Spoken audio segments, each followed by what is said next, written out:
Hi guys, today I'm going to do a quick video regarding this jet ski stand. As you can see, it's a brand new one.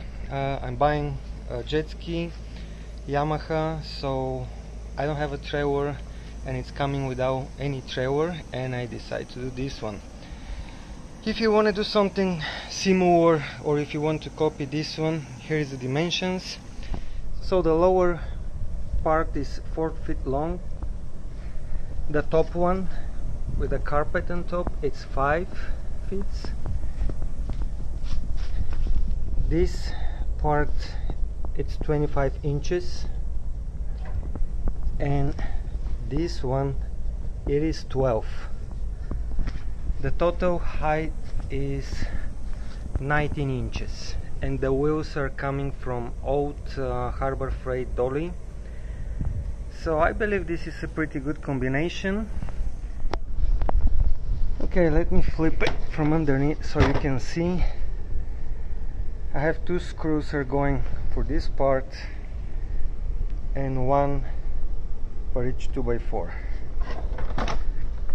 It is very light. You can carry this one around very easy, and you can push it very easy too. So when I load the jet ski, I will have another video. I will combine everything all together, and you can see how this stand is working to the Yamaha jet ski. Here guys, you can see the jet ski is loaded over the dolly.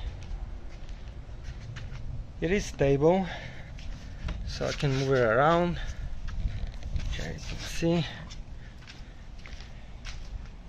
I'm pretty happy with the result, and if you want to do something similar, or if you want to copy the same one, go ahead, do it. If you have to have a little bit longer stand, just extend this one. This is 12 inches. You can do probably 15, 17, 18, whatever you need. I forgot to mention something earlier. So when I cut this part, I have a by 20-degree angle to have this 2x4 by little angle. So pretty much that's it. I'm really happy with the result. I will have some things to do to this jet ski, but this is gonna be a different project. I will have different videos for this one. The motor starts, work. There is a little bit fiberglass work that I have to do here and there. Pretty much not too bad. The engine have a good compression, so I'm happy. I have to drain the gas, I have to do a few things here and there, and I'll have this jet ski in the water. So please subscribe to my channel if you want to follow all of the information. I wish good luck to all of your projects, and have a nice day guys. Bye bye.